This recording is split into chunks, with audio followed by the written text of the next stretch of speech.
இன்றைக்கு பட்ஜெட் கூட்டத்தொடரின் மீதான விவாதம் நடைபெற்றது. அனைத்து உறுப்பினர்களும் அவங்கவுங்க கருத்தை சொன்னாங்க. தேசிய முற்போக்கு திராவிட கழகத்தின் சார்பாக நான் பேசும்போது, இன்றைக்கு உலக கதர் தினம்.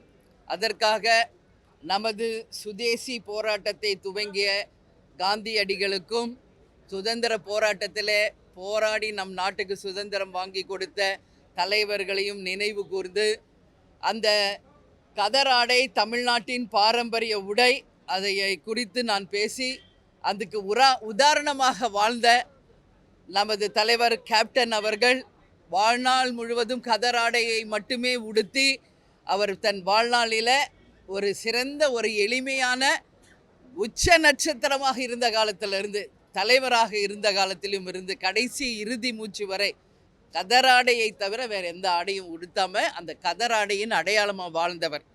நெசவாளர்களுக்கு ஒரு பிரச்சனை வரும் பொழுது மற்ற கட்சிகள் ஏதோ கஞ்சி தொட்டியும் பிரியாணியும் போடும்போது தலைவர் கேப்டன் அவர்கள் நெசவாளர்களின் உற்ற தோழராக நண்பராக இருந்து 10 லட்சம் ரூபாய்க்கு மேல் அந்த கதர் ஆடைகளை வாங்கி தமிழ்நாடு முழுக்க ஏழை எளிய மக்களுக்கு இலவசமாக அந்த கதர் ஆடைகளை கொடுத்தார்.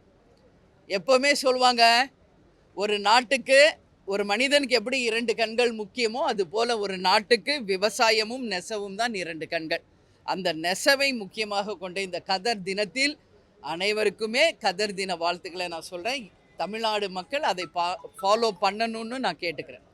இன்றைக்கு பட்ஜெட் குறித்து நம்ம பேசும் பொழுது நிறைய விஷயங்கள் நம்ம பேசணும். அதில் டெண்டர் சீக்கிரம் கால் ஃபார் பண்ணுங்கள், மாவட்ட ஆட்சியர்களுக்கு நீங்கள் ஆர்டர் கொடுங்க, சீக்கிரமாக எங்களுக்கு ஒவ்வொரு தொகுதிக்கும் ஃபண்ட்ஸ் ரிலீஸ் பண்ணாதான் தொகுதியில் இருக்கும் நம்மளுடைய வேலைகளை நாங்கள் தொடங்க முடியும் என்பதை நான் கேட்டுக்கொண்டேன். அதே போல் இன்றைக்கி மழை வந்து அங்கங்கே நெல் மூட்டைகள் திறந்த வெளியில் கிடக்கு, எல்லாம் முளைத்து இன்றைக்கி பயிராகின்ற நிலைக்கு மாறிடுச்சு. அதுக்கெல்லாம் உடனடியாக பாதுகாப்பு கிடங்குகள் உருவாக்குங்கள், அந்த நெல்மணிகளை பாதுகாக்க வேண்டும். நான் சார்ந்த துறை, நான் சார்ந்த தொகுதியில் இன்றைக்கு நூற்றுக்கணக்கான கிராமங்கள் வந்து நெல் பயிரை வந்து ஆதாரமாக கொண்டு வாழ்கின்ற விவசாயிகள் இருக்கின்ற கிராமங்கள்.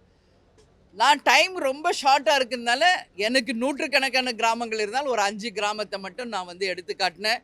அதில் வந்து சாத்துக்குடல், கார்குடல், கருவேலங்குறிச்சி, வயலூர், சின்ன பரூர் என்ற சில கிராமங்கள் பேரை சொல்லி எல்லாமே திறந்த வெளி நெல் மூட்டைகள் வந்து நினைந்து இன்றைக்கு எல்லாம் வீணாகின்ற ஒரு நிலைமை இருக்குது. அதற்கு உடனடியாக தீர்வு செய்யணும்.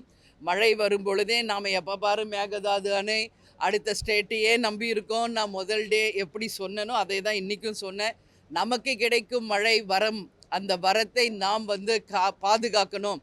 தூர்வாருங்க, கிடைக்கின்ற மழையை சேமிக்கணும், தடுப்பணைகளை கட்டுவோம்.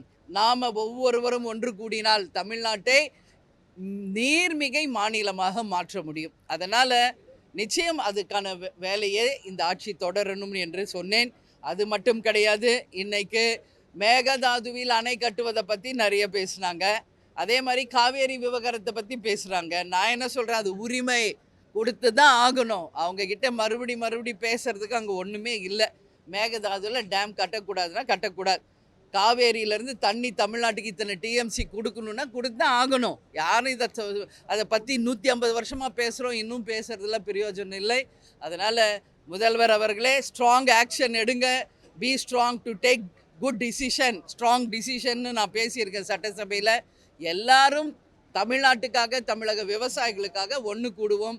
எப்படி கேப்டன் வந்து எதிர்கட்சி தலைவராக இருந்தபோது அனைத்து கட்சிகளையும் அழைத்து சென்று தமிழ்நாட்டின் பிரச்சனைக்காக பாரத பிரதமர் திரு நரேந்திர மோடிஜி அவர்களை சந்தித்தாரோ, அதுபோல் இங்கே அனைத்து கட்சி கூட்டத்தை கூட்டுறமோ இல்லையோ தீர்மானம் நிறைவேற்றிட்டோம். எதுக்கு எதிர்கட்சி எல்லாம் ஒன்று சேர்ந்து சொல்கிறாங்க, எதுக்கு அவங்க கேட்குறாங்க எல்லா கட்சியும் ஒன்று கூட்டி நீங்கள் கூட்டம் போடுங்கன்னு. ஆனால் ஆளுங்கட்சி சொல்கிறாங்க தீர்மானமே நிறைவேற்றியாச்சு, எதுக்குமா அனைத்து கட்சி கூட்டம்னு அவங்க சொல்கிறாங்க.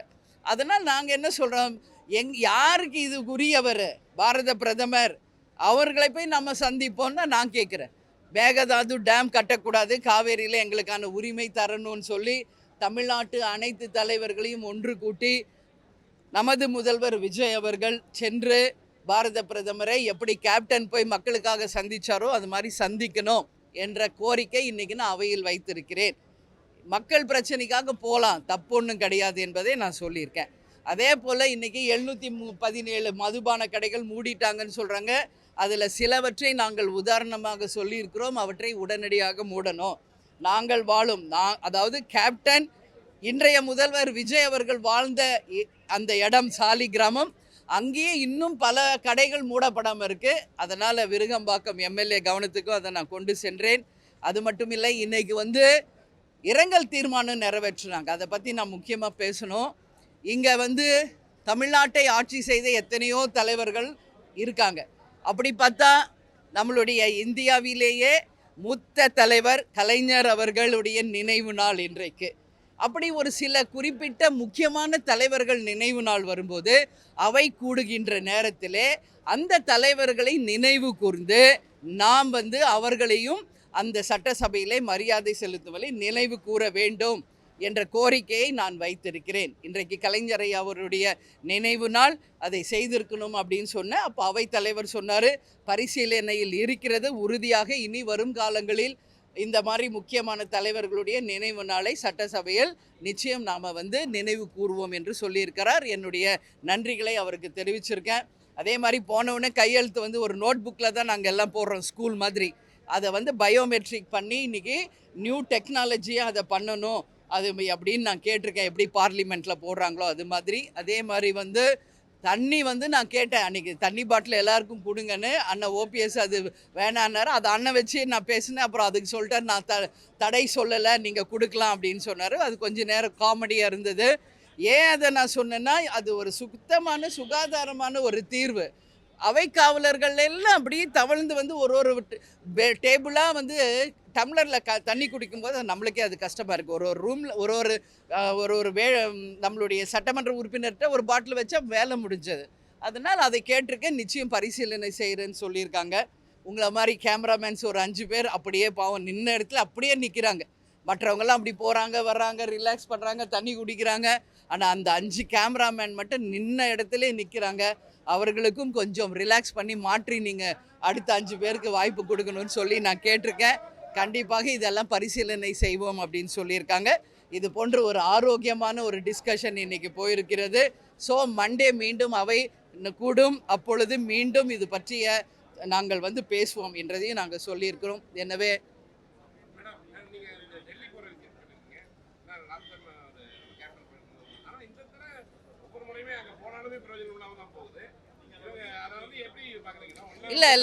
இல்லை இன்னைக்கு மெயினஸ் இல்லை, சட்டமன்ற உறுப்பினர்கள் பேசினது உங்களுக்கு சொல்கிறேன்.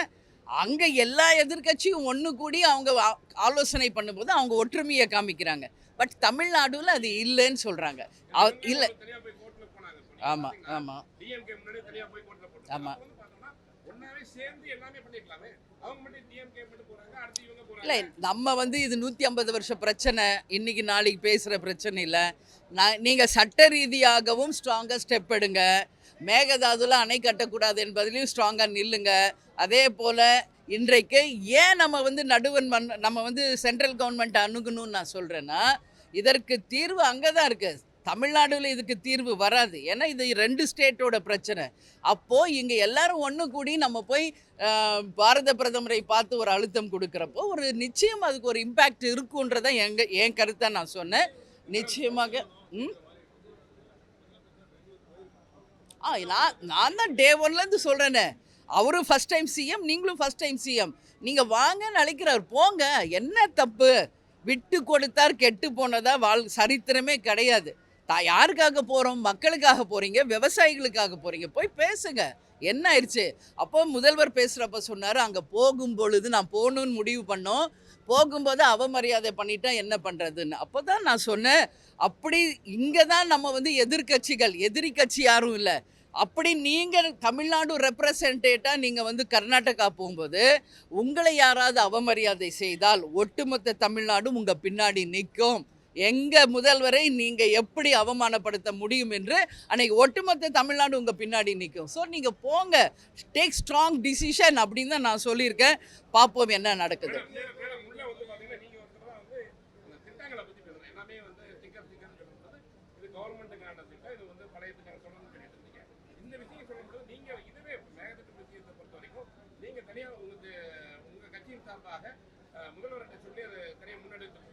இல்லை இல்லை, இப்போ ஃபஸ்ட்டு நம்மளோட மெயின் ரெப்ரசன்ட் யார்?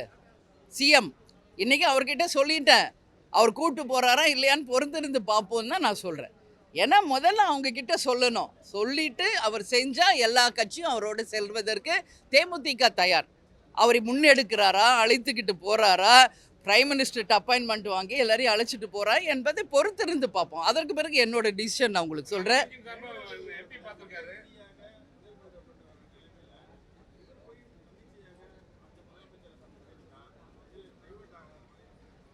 அப்படி கிடையாது. அப்படி பார்த்தா இதுக்கு முன்னாடி எத்தனை சிஎம் நம்மளுடைய புரட்சி தலைவர் எம்ஜிஆர் போய் சந்திச்சிருக்காரு.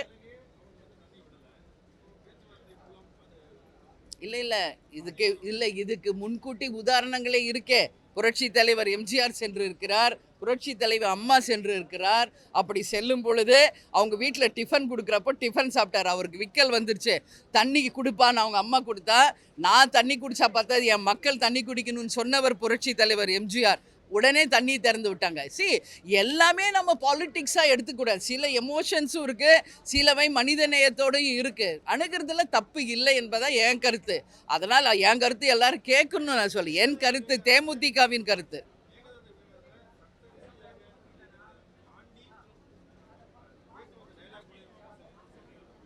இல்லை, அது என்ன சட்டப்பூர்வமாக எடுக்கணுமா எடுங்க, இல்லை நீங்கள் போய் நேராக சந்திச்சா பிரச்சனை தீருமா போய் பாருங்கள். அங்கே போனால் ப்ராப்ளம் இருக்குன்னா நீங்கள் அந்த முதல்வர் இங்கே கூப்பிடுங்க. தமிழ்நாட்டில் யாரும் அவருக்கு நம்ம எதிர்ப்பு சொல்ல வந்தார வாழ வைக்கும் தமிழ்நாடு தானே. அந்த சிஎம் இங்கே வரட்டும், நம்ம 2 சிஎம் பேசி சால்வ் ஆச்சுன்னா நல்லது தானே. இன்றைக்கி வரைக்கும் நம்ம விவசாயிகளை பற்றி நம்ம யோசிங்க. இன்றைக்கி குறுவை சம்பா எதுவுமே இல்லை. கடைமடைக்கு தண்ணி எப்போ போகுதுன்னு தெரியாது, எப்போ பயிர் பண்ணுவாங்கன்னு தெரியாது. நம்ம இங்கே உட்காந்து பேசிக்கிட்டு இருந்தால் என்ன பிரயோஜனம்? அங்கே இன்றைக்கி அதை நம்பி வாழ்கிற விவசாயிகள் இன்றைக்கி எவ்வளோ கஷ்டப்படுறாங்க. அதையும் நினைவு கூறுங்கள். இந்த சட்டசபை நடக்கிறதும் அறிவிப்புகள் எல்லாம் அவங்க கொடுக்குற வரி பணம். அவங்க நல்லா இருந்தால் தான் நாடு நல்லாயிருக்கும், நாடு நல்லா இருந்தால் தான் இங்கே எல்லாமே நல்லாயிருக்கும். ஸோ அவங்கள பற்றி யோசிப்போம். இல்லை, இது வரைக்கும் எங்களுக்கு அழைப்பு வரலை. அழைப்பு வரும்பொழுது நாங்கள் சொல்கிறோம். திடீர்னு சொன்னால் அவங்களுக்கு வேறு ஏதாவது ப்ரோக்ராம் இருக்கலாம் இல்லையா. இன்றைக்கி இந்த நிமிஷம் வரைக்கும் எங்களுக்கு அழைப்பு வரலை. வரும்போது அதை பற்றி நான் மண்டே பதில் சொல்கிறேன்.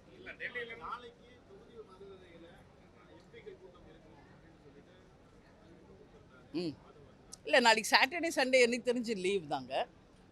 ஃப்ரைடே வரைக்கும் தான். தெரியல, இனிமே தான் நான் பேசணும். ஏன்னா நான் காலையிலேயே வந்துட்டேன். இப்போ எதாவது ஃபர்தர் டிசிஷனாக என்னன்னு எனக்கு தெரியாது, அதான் தெரியல. நான் போய் பேசிட்டு இதுக்கான பதில் உங்களுக்கு மண்டே நான் சொல்கிறேன். Okay sir? இல்லையே, எனக்கு தெரிஞ்ச விஷயத்த நான் பேசுவேன். இன்னும் நான் மார்னிங்கே இங்கே வந்துட்டேன். சுதீஷ் பார்லிமெண்ட் போனாரா, அங்கே என்ன பேசுனாங்க, நாளைக்கு மீட்டிங் இருக்கா இல்லையா, எதுவுமே தெரியாமல் நான் பதில் சொல்ல முடியாதுல்ல. எதுங்க இங்கே நம்ம சிஎம் அழைச்சிருக்காரு. எல்லா எம்பிஸ் அனைத்து கட்சி எம்பிஸை கூப்பிட்டுருக்காரு மீட்டிங்க்கு. புரியுதுங்களா? அதுதான் இன்னைக்கு சுதீஷ் டெல்லியில் தான் இருக்காரு, இன்னும் இங்கே வரவில்லை. நான் என்ன சொல்கிறேன், திடீர்னு அழைக்கும் போது அவங்க நான் சொல்கிறேன் 15 நாளாக அவங்க எல்லாருமே டெல்லியில் தான் இருக்கிறார்களே. எல்லாரும் டெல்லியில் தான் இருக்காங்க. இந்த சாட்டர்டே சண்டே அவங்க பர்சனலுக்காக அவங்க டிசிஷன் எடுத்துருக்கலாம், தெரியாது. அதனால தான் நான் சொல்கிறேன், wait and see. Okay, thank you. Thank you.